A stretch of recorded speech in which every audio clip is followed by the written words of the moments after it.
Hello বন্ধুরা, welcome to my channel. আমি Mona Lisa আর আপনারা দেখছেন মোনালিসা লাইফস্টাইল। মোনালিসা লাইফস্টাইলের একটা নতুন ভিডিওতে আপনাদেরকে স্বাগত জানাই। আশা করি আপনারা সবাই ভালো আছেন, আমরাও ভালো আছি। তো বন্ধুরা, খুব ছোট্ট একটা ভিডিও, আশা করি আপনাদের ভালো লাগবে। আর কাজের ভিডিওটা পুরোটা দেখার চেষ্টা করবেন, স্কিপ করবেন না, তাহলে কিন্তু অনেক কিছু মিস করে যাবেন। তো দেখুন, আমি যখন মাছ কিনে আনি বেশি করে, বা এটা বাড়ি থেকে এনেছিলাম, এরকম বড় বড় জিপলক যে ব্যাগগুলো, সেগুলোতে গোটা গোটা রেখে দিই আগে ডিপ ফ্রিজে। কেননা গোটা না রাখলে, যেমন ইলিশ মাছ বা ভেটকি মাছ আপনি যাই আনুন, গোটা না রাখলে কি হয়, যদি সব কেটে আনি বরফ দিয়ে, পুরো জলজলে হয়ে যায়, জল পেলেই মাছটা নষ্ট হয়ে যায়। সেই জন্য আমি কি করি, একদম গোটা গোটা কিনে আনি, মানে বাজার থেকেই গোটা কিনে আনি। যেহেতু এখানে খুব বেশি আমরা ভেটকি বা ইলিশ এগুলো পাই না, তো সেই জন্য গোটা মাছ একেবারে এখানে নিয়ে আসি। তো এটা একটু 1 সপ্তাহ 10 দিন আগের ভিডিও আমি শ্যুট করে রেখেছিলাম, আজকে আপনাদের সাথে শেয়ার করলাম যে মাছ কি করে সংরক্ষণ করা যায়। তো দেখুন, প্রথমে ইলিশ মাছটা কাটা হচ্ছে, মানে আমরা এনে তারপর এক একটা করে কাটি, তারপর কোনো দিন কাটলাম, আবার 1 সপ্তাহ পরে এই মাছগুলো ভালো খাওয়া হয়ে গেলে আবার একটা মাছ কাটলাম, এইভাবে করি। তো বন্ধুরা, ভিডিওটা কিন্তু ভালো লাগলে অবশ্যই এটা লাইক করে দেবেন, কমেন্ট করে জানাবেন কেমন লাগলো। আর যারা আমার চ্যানেলে নতুন, অবশ্যই এটা সাবস্ক্রাইব আর ফলো করে দেবেন। তো দেখুন, ইলিশ মাছের ডিম দেখেছেন কি সুন্দর। আর এটা প্রায় 1 কেজি 100 গ্রামের ইলিশ। তো পুরো রিং রিং পিস করাই হচ্ছে, মানে 7-8 পিসই হয়েছে, আর 2টো মাথা, ব্যাস, মানে মাথাটা অর্ধেক করা হয়েছে। আর দেখুন, মাছগুলো ধুয়ে একটা ওই যেগুলো হোল ফুটো ফুটো থাকে না, ওই বাটিটাতে, ওইটাতে জল ঝরতে দেওয়া হয়েছে। ইলিশ মাছ ভেটকি মাছ দুটোই কেটে, যাই মাছ নেবেন, চিংড়ি মাছ নেবেন, কেটে ভালো করে জল ঝরতে দেবেন আগে, দিয়ে তারপরে, আর যদি গোটা মাছ রাখেন তাহলে তো গোটা মাছ ভালো করে জিপলক ব্যাগে রাখতেই পারবেন। তো দেখুন, এরকমভাবে আমি কি করি, একটু ছোট ছোট জিপলক ব্যাগে এইভাবে রাখি। তাতে কি হয়, আর আলাদা আলাদা করে রাখি, তাহলে সব মাছগুলো যখন আমার বের করার হয়, ধরুন 3 পিস মাছ বের করব, তো 3 পিস মাছ বের করতে গেলে আমার সব মাছগুলো বের করতে হয় না, আমি এখান থেকেই বের করে নিই। আপনি ভিডিওটা আপনারা পুরোটা দেখবেন, তাহলে লাস্টে আমি দেখাবো যে ফ্রিজ থেকে মাছ কি করে আমি বের করি অ্যাকচুয়ালি।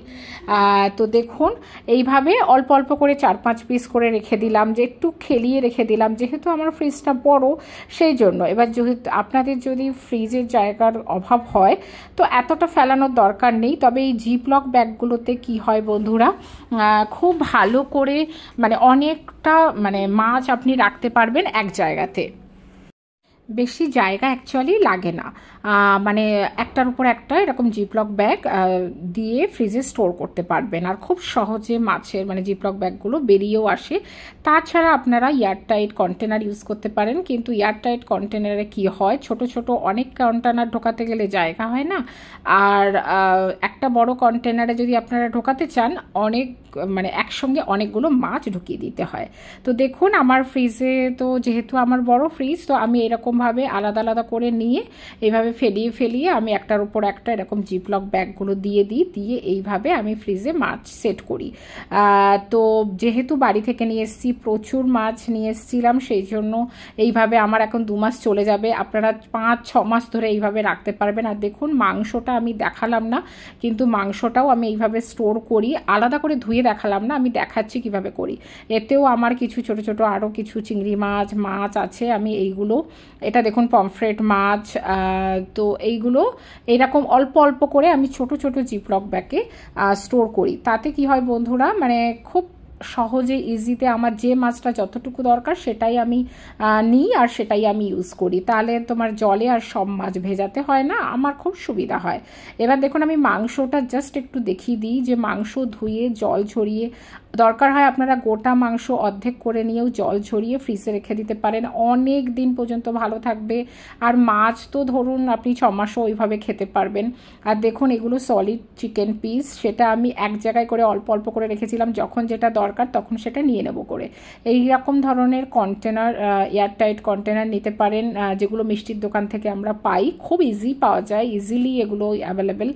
বা এরকম এয়ারটাইট যে কোনো কন্টেনার মাছ রাখার জন্য আপনারা কিনতেও পারেন, প্লাস্টিকের ডাব্বা এই ধরনের আরও ইজি হয়, কম জায়গা নেবে। এই ধরনের ডাব্বাতে মাছ হোক মাংস হোক আপনারা স্টোর করতে পারবেন।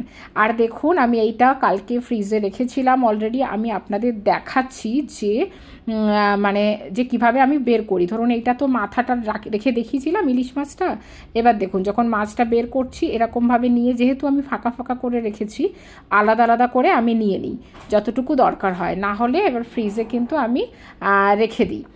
তো বুঝতেই পাচ্ছেন বন্ধুরা খুব সহজে কি করে ইলিশ মাছ অ্যাকচুয়ালি অনেক দিন স্টোর করতে পারবেন এবং ভালো রাখতে পারবেন, সেটারই আমি প্রসেস দেখালাম। এইভাবে আমি মাছ থেকে মাংস, চিংড়ি মাছ সব কিছু স্টোর করি। দেখুন পুরো ফ্রিজে ডিপ ফ্রিজটাই আমার বিভিন্ন রকম আম থেকে ফ্রেঞ্চ ফ্রাইজ সব কিছু স্টোর করা আছে।